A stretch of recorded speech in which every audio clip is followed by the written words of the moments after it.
ICP, all right, so ICP. So, big mistake we made back in the Aconex days was, in Australia, we sell to everybody.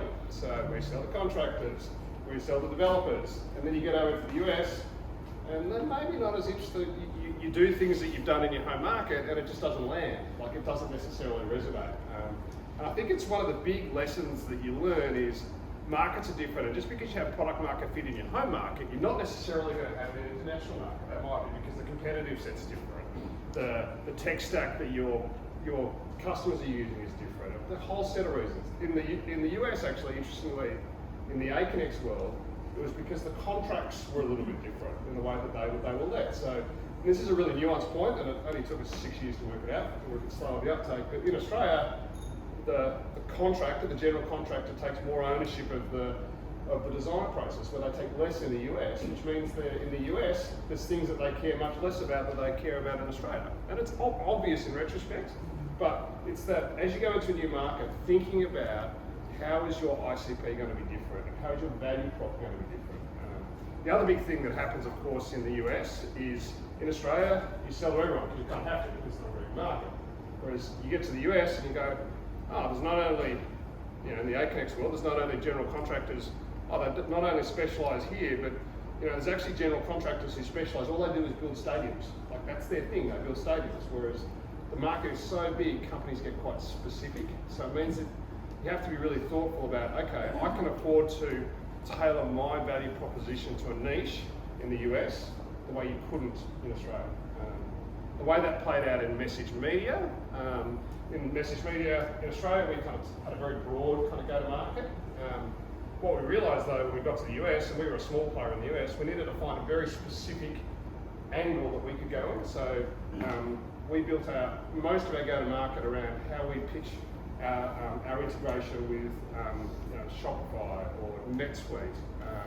So we built a whole go-to-market around a couple of very, very specific segments, which means you can tailor your value proposition, you can make it repeatable. So that's number one. So number two, Craig? Your numbers. Hey, there you go. He wasn't that's not going to do this now, does it? So, all right. So, one of the things that I'm really passionate about is to think about building sales and marketing organisations. Is really understanding your metrics. It's kind of obvious, but so understand your sales motion. What does it cost? How many leads do you need? How does that convert to opportunities? Where do they come from? Are they inbound? Are they outbound? And then some macro ones around kind of efficiency, like how much do you spend to get certain outcomes. So this is not a perfect science, but you need a bit of a framework in your head, I think, to how you think about that. Then when you go into a new market, you can start to go, okay, so you need that framework. I think you need that framework for a couple of reasons. One is so you can compare with your home market.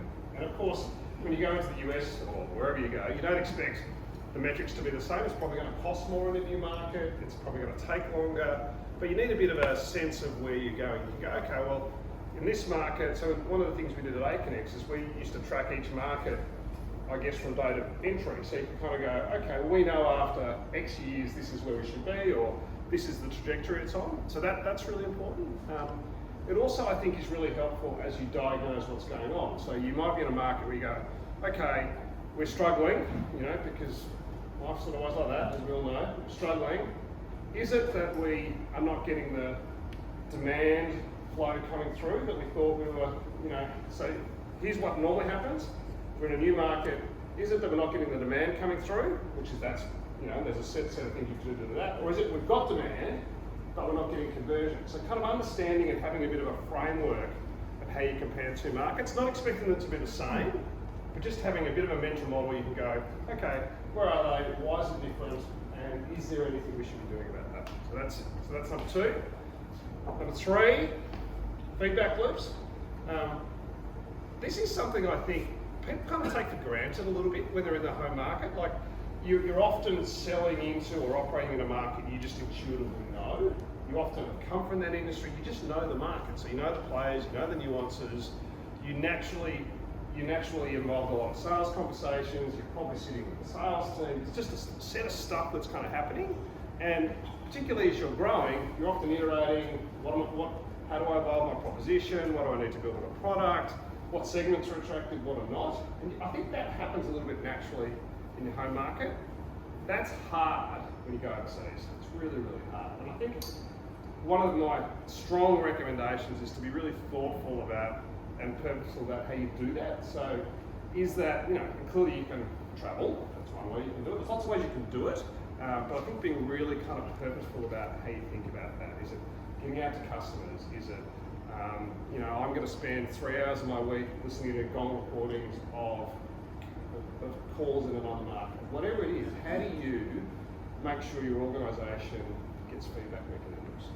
And that can get really hard. So that was hard for us in the US, and I think it was one of the reasons that slowed down our kind of penetration of that market. We had 2 or 3 false starts at Aconex. I think feedback loops from people who you can trust is really important. It gets even harder, of course, when you go into markets in a different language. So you go, well, I'm going to go and visit the team in China, and I'm going to kind of get it for myself. And then you go to a meeting, which is all in Chinese, and you almost have 0 feedback loops. So it's actually thinking through how you get feedback is really important. What's that telling us? You're down the track?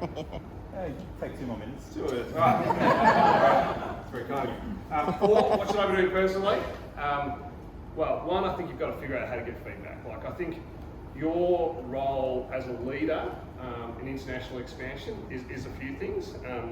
I think you've firstly got to help align the organisation, because it's really hard. Like, the organisation is used to doing something. How do you help marketing understand how they best service in your region? How do you help product understand? How do you and there's going to be bumps and bruises in that, so I think it's kind of alignment. So that's 1. I think sometimes you've just got to show that it can be done. Like, you've got to create the confidence that yes, we are going to be successful here.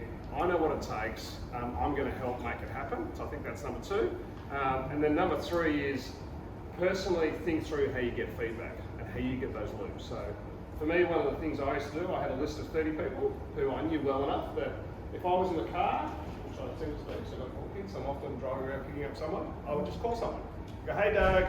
And the good thing about being international is there's always someone away, right? So you'd be in the car driving your kids over, wherever you are, you go, hey Doug, what's going on? And you just have a 5 or 10 minute chat. So that's just one way. There's lots of ways you can get feedback, but that's interesting. I think the other thing to think through, and this is, I don't have the answers to this, is whether I, as the leader, whatever, should move internationally. So a lot of people do, and that can be very powerful, and a lot of exec teams do, and at Aconex, that's something that quite a few people did, and I think that was really helpful. But that's just something, I think, thinking through what you can do personally to make what is probably one of the most significant things your company does, is that international transition successful, is really, really important. You have to, I do think whatever you do, you don't necessarily have to live there, but I do think you need to lead from the front. So there we go. So I was going to talk about building teams internationally, org structures. They're probably 20-minute topics to themselves. Just probably one. We'll invite you back for the next one. Yeah, I'll come back to the next one. Probably one final comment on teams. I think there's a concept that I find really helpful: minimum viable team. So if you've got a couple of people on the ground, I think a team can kind of tend to lose one, and it's not very stable. But if you can get 5 or 6 people who have a shared vision, an office, 5 or 6 people.